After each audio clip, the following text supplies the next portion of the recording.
Hi, I'm Ed Clark. I'm a psychiatrist and the Deputy Medical Director at Smart TMS.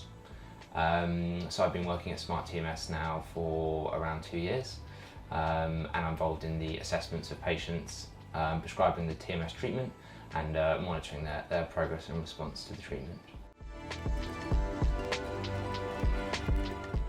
TMS stands for Transcranial Magnetic Stimulation. It involves using a magnetic coil, which you can see just behind me. That's placed over the surface of the head. It sends a magnetic stimulation pulse into the brain, and the idea of that is to invoke the action potential of the cells, and this allows the cells to switch on. And once the cells on the surface of the brain switch on, this sends a domino effect through each cell, and it allows you to penetrate further and deeper into the brain.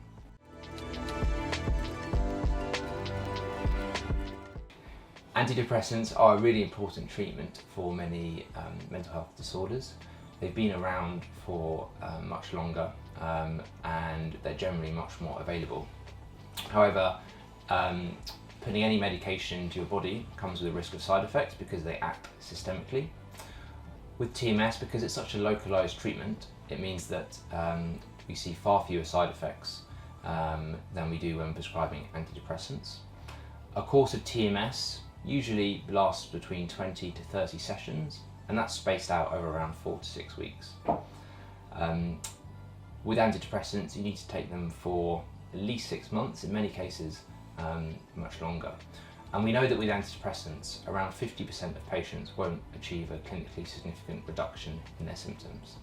So for those patients, TMS is a great option, particularly those who have had side effects, and for many who are now quite apprehensive and nervous about starting medications.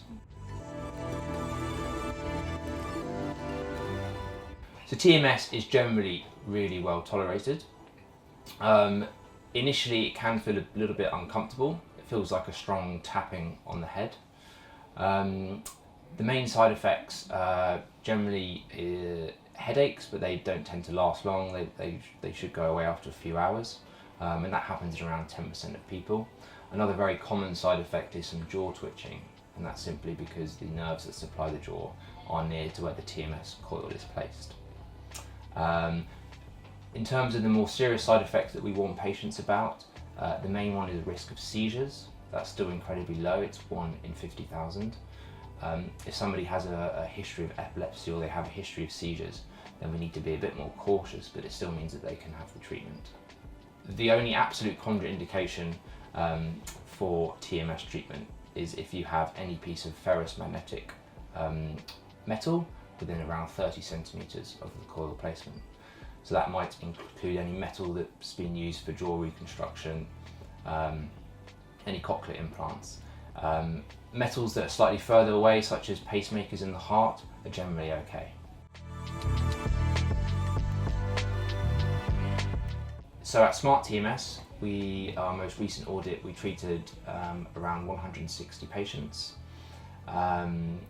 with depression for TMS. We found that 58% achieved remission and 84% achieved a clinically significant improvement to their symptoms.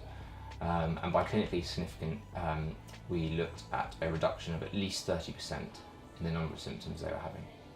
And generally, when we look at all the literature for using TMS for depression,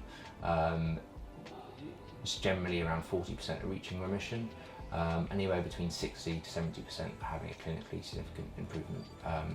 But it's important to know that in this group of patients, they are a difficult to treat group of patients who generally fail to respond to antidepressants, and they fail to respond to talking therapies.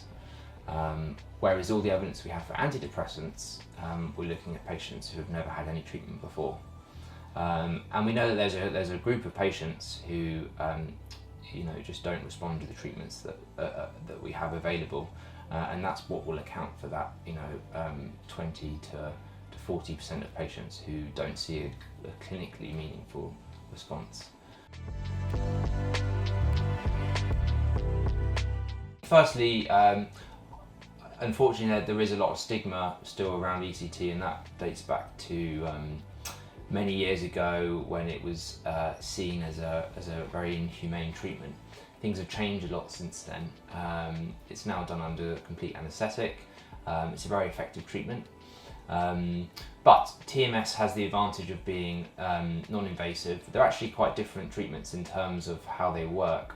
ECT basically induces a seizure, and this causes changes in the brains that's been shown to help with depression and psychosis. But with TMS, we're using a magnetic field to invoke this action potential and turn those cells on. TMS, because it doesn't induce that seizure, it's non-invasive. You don't need any anaesthetic, you don't even need any painkillers. It's generally very well tolerated. People can drive to their session, have the treatment and then drive back home, whereas with ECT you need someone to be with you both during and after the treatment. There's also the issue of memory loss with ECT. So we know in about a third of people they can lose parts of their memory after having ECT treatment. There's no evidence that TMS causes any memory loss. So they are very different treatments. They are often grouped together. We're not entirely sure why, but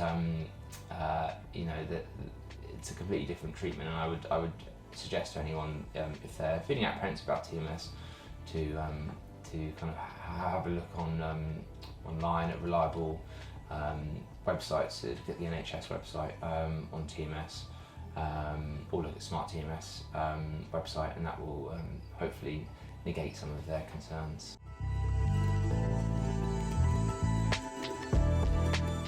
I think often when we have patients coming for TMS, they have tried lots of other things. So for many, TMS is viewed as a kind of last chance or last option of treatment. But having said that, there's always other treatments available that we haven't tried. The field of psychiatry and neuroscience and what we know about the mind and the brain is constantly growing. And in the last 15 years we know more about the brain than we've known since the beginning of humanity. So I would say to them not to give up hope. There are other treatments available for treatment-resistant depression. TMS is never the last option.